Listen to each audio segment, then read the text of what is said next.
Orqasi tozamish qilib, Toza. bu ish oxiri yo'q lekin. Men hozir boshqa ilojim yo'q.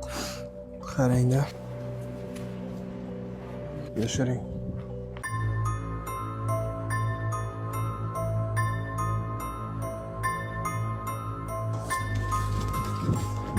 To'xtang, sizni men o'zim meni orqamdan qo'llab kelyapsiz boydan beri. Kimsiz o'zi siz? O'qiman uni. NBQKB nima degani u? Naski va bakalga qarshi kurash bo'limi, tushundingmi? Sen bayram payti yigitlarni qasddan xo'rlash maqsadida naski olganing uchun jazolanasan, tushundingmi? Mana sizchi siz. Между прочим, bu yerda men umuman aybim yo'q. Men iPhone olganman. Ha, iPhone olgansan, olib borasan, yigiting xursand bo'lib ochadi, ichida nima chiqadi? Naski chiqadi, to'g'rimi? Ushlab mana uni. Uzr aka, kechiring. Boshqa qaytarilmaydi. Xola, yoshingizni qarasangchi, bular-ku yosh, mayli tushunsa bo'ladi. Katta xotin nimaga pochchaga ro'molcha oldingiz?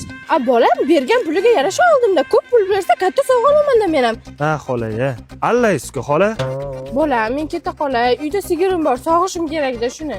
Pochchani sigir deb chaqirasiz. Holat yuzasidan qisqacha izoh bersangiz. Fuqarolar, OMI, NZ, TZlar bayram munosabati bilan, ya'ni 14-yanvar kuni ko'chaga chiqib, eng arzon sovg'alar, bakal, naski, ro'molcha, bloknotlarni olib, e'tibor bo'lsa bo'ldi degan shior ostida g'arazli niyat bilan ko'chada ketishayotganda qo'lga oldik tezkor tadbirda ularni. Bunaqa ishlar takrorlanmasligi uchun xotin-qizlarga qanday maslahatlar berardingiz? Ayni bayram chog'larida xotin-qizlarimiz bakal, naski olmanglar. Eng qimmat sovg'alarni olinglar. Chunki 8-marta ham eng qimmatlari kelasizlarga. Tushundinglarmi? Hammaga jo'natib qo'yinglar.